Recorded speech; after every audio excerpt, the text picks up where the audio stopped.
12 ঘন্টার মধ্যে চুরি যাওয়া টাকা উদ্ধার সিউড়িতে।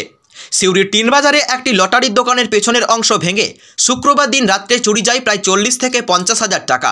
এরপরে শনিবার দিন সকালবেলা সিউড়ি থানাতে লটারি দোকানের মালিক লিখিত অভিযোগ দায়ের করে। সিউড়ি থানার পুলিশ তদন্ত নামে সিউড়ি থানার টাউনবাবু আসিফ রিজওয়ানের নেতৃত্বে 24 ঘন্টার মধ্যে চুরি যাওয়া টাকার বেশ কিছু পরিমাণ টাকা উদ্ধার করে।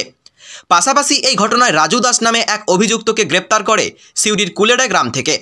শনিবার দিন রাত্রে 11টা নাগাদ সেই অভিযুক্তকে তার বাড়ি থেকে গ্রেপ্তার করে পাশাপাশি উদ্ধার হওয়ার টাকা সিউড়ি থানার পুলিশের পক্ষ থেকে তুলে দেওয়া হয়েছে দোকান মালিকের হাতে। টাকা ফিরে পেয়ে মূলত খুশি দোকান মালিক। সিউড়ি থেকে মোহাম্মদ আমিন নাশিদের রিপোর্ট, বীরভূমের খাস খবর।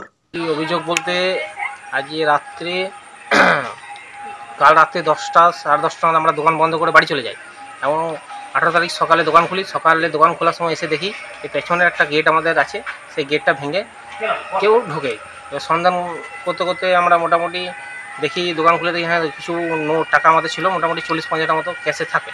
সেই ক্যাশ একটাও ছিল না। তো রাতে কেস হওয়ার পর আমরা থানাতে আসি। আজকে 18 তারিখ সকালে ওই 12টা নাগাদ থানাতে আসি এবং টাউন বাবুর সঙ্গে কথা বলি। স্যার আমাদেরকে কন্ট্রোল রুমে পাঠাই। কন্ট্রোল রুমের ফুটেজ দেখে আমরা অনুমান করি ছেলেটাকে আমি চিনতে পারি।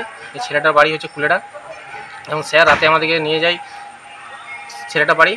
স্যার টাকাটা মোটামুটি উদ্ধার করে দিয়েছে আমাকে। স্যারকে অনেক অনেক ধন্যবাদ। অ্যারেস্ট করে নিয়েছে স্যার, আমার টাকা উদ্ধার হয়েছে। 12 ঘন্টার মধ্যে টাকা উদ্ধার? হ্যাঁ, 12 ঘন্টার মধ্যে। স্যার মানে দারুণ। কি বলবেন? স্যারকে বিশাল ধন্যবাদ। মানে স্যার সিউড়ি টাউনে অতি অবশ্যই দরকার। আপনার নাম? আমার নাম সুমন্ত মণ্ডল। আপনি কি করেন? আমি ওই ব্যবসা করি লটারি ব্যবসা।